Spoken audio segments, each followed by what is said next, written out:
name is Robin Gray. I'm Tsimshian in Mique'l. I was born and raised in Coast Salish territories in Vancouver, BC. I am currently a PhD candidate in the Department of Anthropology at the University of Massachusetts Amherst, and I'm also pursuing a graduate certificate in Native American and Indigenous Studies. My PhD research focuses on the poetics and politics of reclaiming for Tsimshian peoples, providing an indigenous standpoint on the topic and really interrogating knowledge production and how it intersects with power. So by the poetics and politics, I mean what are the motivations, possibilities, and obstacles associated with reclaiming our tangible and intangible cultural heritage. We're appropriating, as Indigenous peoples, as a Tsimshian, I'm appropriating this term cultural heritage to speak about really what I believe are cultural expressions, various forms, tangible and intangible forms of cultural. I guess the best way I would say it is that there are tangible and intangible forms of cultural expression that are informed by ancestral knowledge systems, right? So that's why there's that slippery slope to think about, well, why is, totem poles, for instance, how is that just Indigenous cultural heritage if non-Indigenous peoples are learning to carve totem poles as well? I say the difference is that those non-Indigenous peoples do not have the rights or responsibilities attached to the knowledge that is required for them to create artistic pieces such as totem poles in physical, tangible form. So you can't learn that. It's like I can never learn to be Black or Cambodian. You know what I mean? I can try to understand Black people and Cambodian people better, but I can never be them. So when we talk about cultural heritage, we're talking about something that is an expression, like expressions of ancestral knowledge systems that are the responsibility of the people from that culture. So cultural heritage, I think, involves many things that are, we could call them natural cultural heritage, which is like our land bases. Like the cultural heritage, the expressions of our people are greatly informed from the land, I wear my clan and crest proudly, the blackfish on my regalia every time, because there's an adao, an oral history that goes with that connection to killer whales in our lands, right? Just as an example. So there's natural cultural heritage like that, including all of the things like salmon is cultural heritage to us, as Tsimshian. If you think about it, like they sustain us, and we've taken the responsibility to be good stewards to make sure that they continue to flourish and can also have that reciprocal relationship with human beings, a give and take. But we have Department of Fisheries and Oceans, sports fishing, now they're in farm fishing, all that type of stuff is just really encroaching on our ability to be good, responsible stewards to our cultural heritage, which is in some cases natural, like the salmon. Like our people believe without the salmon we wouldn't survive, as a people. Not in meaningful or holistic ways, at least. Then you have tangible cultural heritage, everything from masks and regalia to totem poles and baskets and tools and anything like that, and like what they call the intangible, so songs and oral histories and language. Those are, to me, what cultural heritage is, if we were going to try to fit it into a nice neat box and talk about it in those terms. But absolutely, I think they're cultural expressions. Actually, part of my PhD research includes a repatriation project where we're doing a community-based participatory action research initiative to reclaim Tsimshian sound recordings that are in an archive at an institution in the United States. In October 2012, I brought the digital copies of these sound recordings back to my village of Lachalams, where they were recorded back in 1941 and 42 by a woman with the name Laura Bolton. So it's part of the Laura Bolton collection, which is a public archive. It's readily available to anybody, but the metadata that accompanies it is so skewed and misinformed, and in many cases just lacking complete context to the descriptions and titles of the songs and oral histories. So it was very important for me to, one, figure out if my community knew about these recordings. If turned out they didn't, they hadn't been aware, and meanwhile they were recorded. The voices of the Tsimshian men were, these two men were in their 80s in 1941 and 42, so that knowledge, that Tsimshian knowledge goes back to the 1800s, and of course that's a very critical time in Canadian history, and of course how it's greatly impacted the experiences and lived realities of my peoples and other Indigenous peoples. So it created our contemporary state of like loss and repression, in a sense, where we're actively seeking to reclaim things. And so songs, the intangible of cultural heritage, is actually quite important to our contemporary healing initiatives, and it also demonstrates the limitations of existing intellectual property law for dealing with not only the intangible but the collective in terms of rights. I think that whenever we seek to reclaim the confined heritage that has been like mass expropriated throughout the history of colonial Canada, in a sense. So I think the main issue is that, one, people, like, knowledge about Indigenous peoples is in society by teachers, professors, students alike, even my own friends, is woefully inadequate, right? We've been systematically made knowable as objects, but invisible as subjects in the society, which I think is a great shame, a huge shame, and that's the main obstacle that we continue to deal with. So we were made knowable as objects because during the salvage era of anthropology and coinciding with potlatch bans, Sundance bans, it was made illegal to practice and express our cultures publicly up until the 1950s. People don't realize that the Indian residential school system systematically sought to prohibit cultural expressions and to traumatize children and families. And so to think that those systems are of the past and that they don't persist into the present day, I think is naive, and actually helps to perpetuate colonial norms and understandings about Indigenous people. So when we go to an institution, a museum, an educational institution, to seek out what they have of our ancestors, we're usually met with the harsh reality of proving cultural affinity, sacredness, the fact that it is ours, that we can claim it as our people's and not somebody else's. We have to be, in the United States at least, federally recognized. There's a whole range, and I'm just skimming the surface here, but this is in the contemporary era. In 2013, this is the reality for Indigenous peoples. And when repatriation does occur, it happens typically 5 to 10, 15, 20 years after its initiation of starting. Most Indigenous peoples have to come up with their own resources, and they have a lack of it as it is, to facilitate these type of processes and fight legal battles. Like the Haisla had to go overseas to get their pole back, but in order to do so they had to carve 2 replicate poles.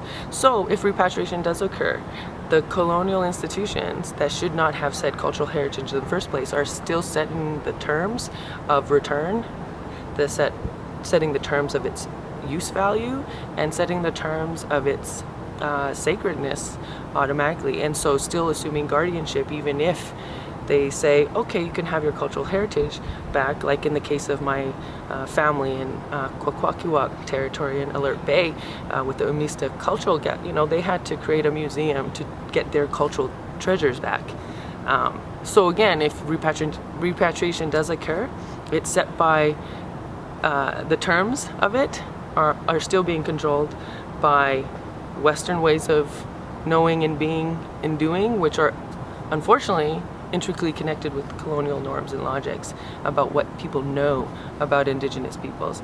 To me, that's the hugest obstacle. So we can talk about specific laws and policies, but until we get at that intersection between pedagogy and power and understand how knowledge is working in the service of power, simply stated, Canada as a nation state is founded on the justification of the negation of indigenous peoples in order to exploit indigenous lands.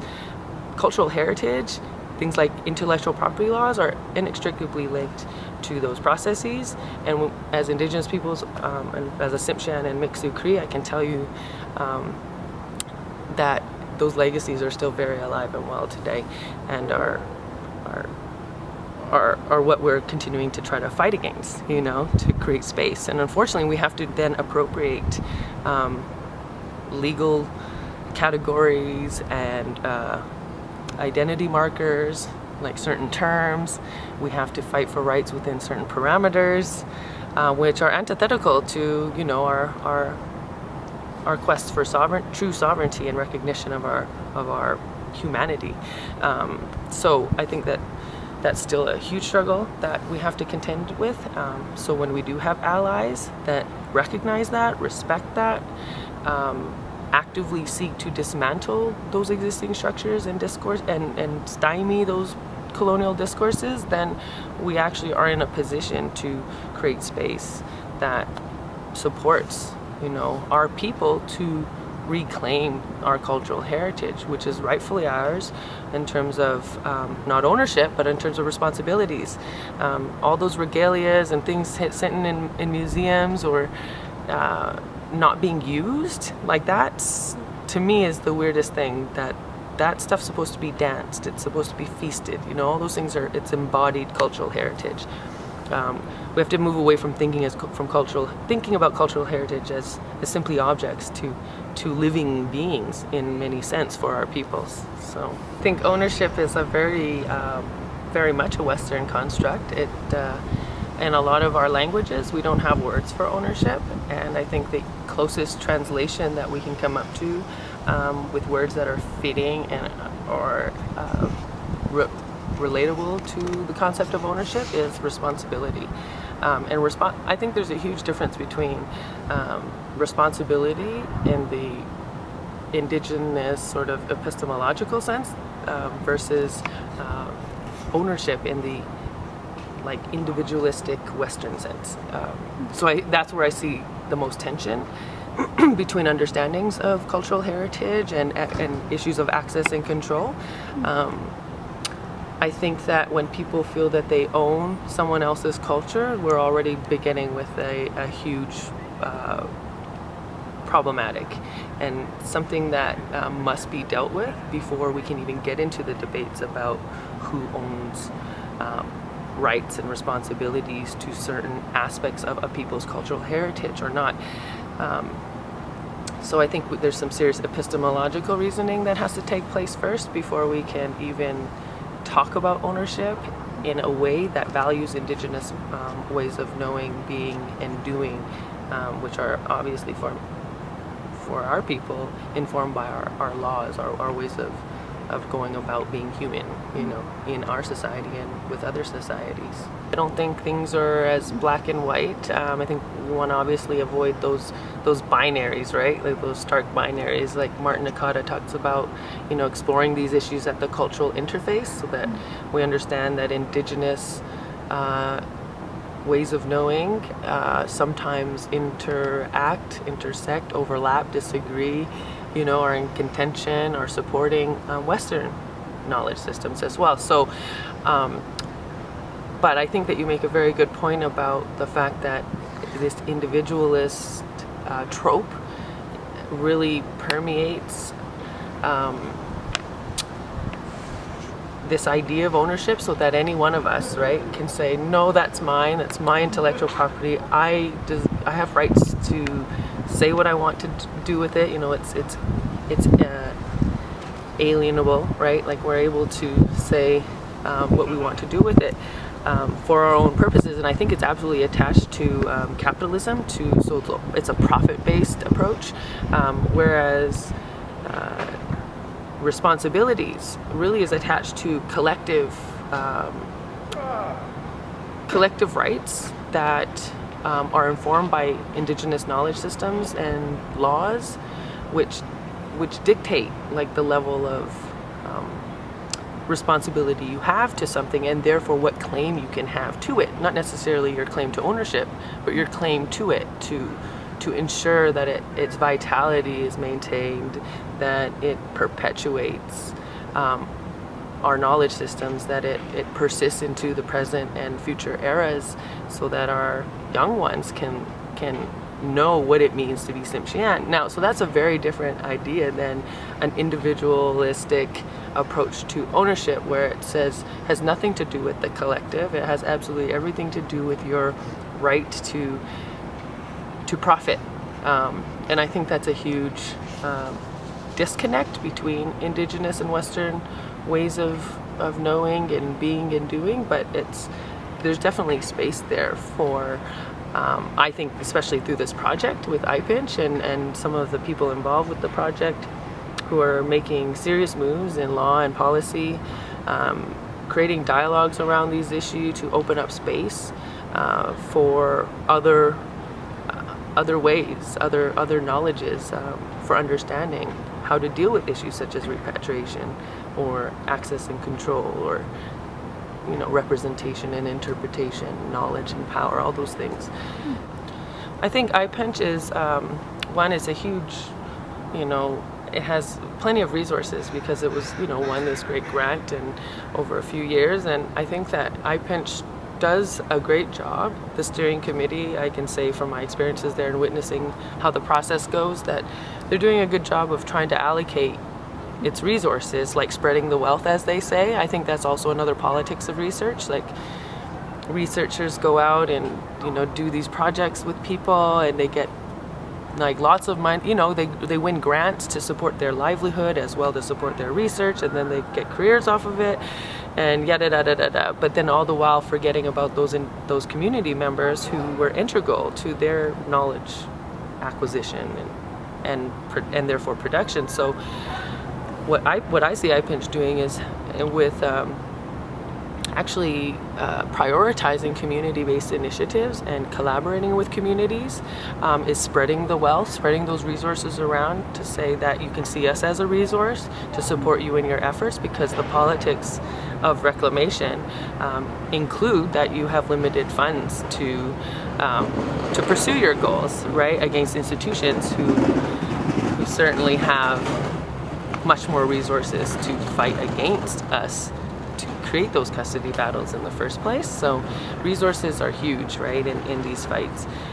Indigenous peoples have said it for a long time. We can't fight these fights on our own because, now we're in Canada, it's like 4% of the population and 2% in the United States, which is ridiculous. So there's strength in numbers, and if people really do care about social justice and human rights, then they should care about the issues that we are bringing to the table as well. And I think IPinCH puts its money where its mouth is in many ways, as much as it can, to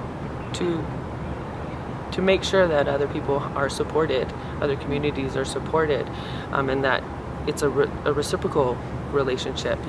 They're not just some philanthropist sort of organization just giving money to people, but actually creating relationships and exposing communities to broader networks of people, as our communities exposing us as IPinCHers, to broader resources and networks of people that will help us in that epistemological shift that is needed. So, and that we're, I think, in the process of practicing. I think that it is an international network of scholars at multiple levels. We have people that are straight up from the communities and who do this work because it affects their lives every day. So they don't have PhDs and master's degrees and law degrees maybe, but they absolutely have accumulated knowledge that people like us involved in the project rely on in order to navigate the current terrain of reclamation when it concerns cultural heritage. And then you have obviously older scholars like the people who are on the steering committee and the directors of the project and other tenured faculty, and students like myself who are not only getting mentoring opportunities but also contributing our respective understandings about cultural heritage and what intellectual property means, and how to think through some of the the legal mechanisms that are associated with it, and really trying to inform the future of the discipline. So I think it's a great mix, a dynamic mix of old and new, of indigenous, non-indigenous, and others, and there's some good gender equity. Actually, I think there's a lot of women involved in the project, which says a lot about the way that knowledge is being produced. Is a shift. We're in a different era, a historical era, where women as traditional knowledge keepers in all societies are stepping forth and really paving the way for understanding how we can supplant these individualist tropes with more collective ones, so we understand things like rights and ownership in terms of responsibility. I think that's what really drew me to the project, was this commitment to community-based participatory research. I like to throw the action in there, community-based participatory action research. I think that's the operative word, because the relationships that we are building with communities, like I said, it's not just a one-way street where we're providing, as IPinCHers, as academics from institutions, providing financial funds and that's it, but actually getting to know the issues from community perspectives, rather than reading about these issues that are talked about in very circumscribed ways throughout the history of knowledge production in terms of the cultural archive of the West. So to be careful not to reproduce those same ideas about ownership and rights and property and these concepts.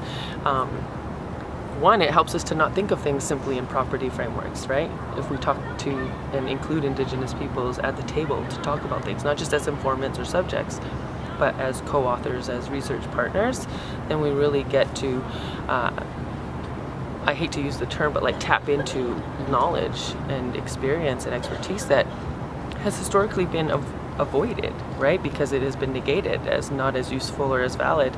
So I think when we talk about community-based participatory research, it is absolutely about acknowledging the role of communities as partners, not just as subjects and informants. And in that way, you see what the value is in that relationship, what they can contribute to us as scholars, abstract theoretical scholars, to really help change our praxis. So without them, we'd have no models to look to beyond strict academic ones. And I think that's limiting. There's beauty in diversity, and the more experiences we have to share with one another and perspectives and approaches, then the better will be the future of something like intellectual property and cultural heritage research.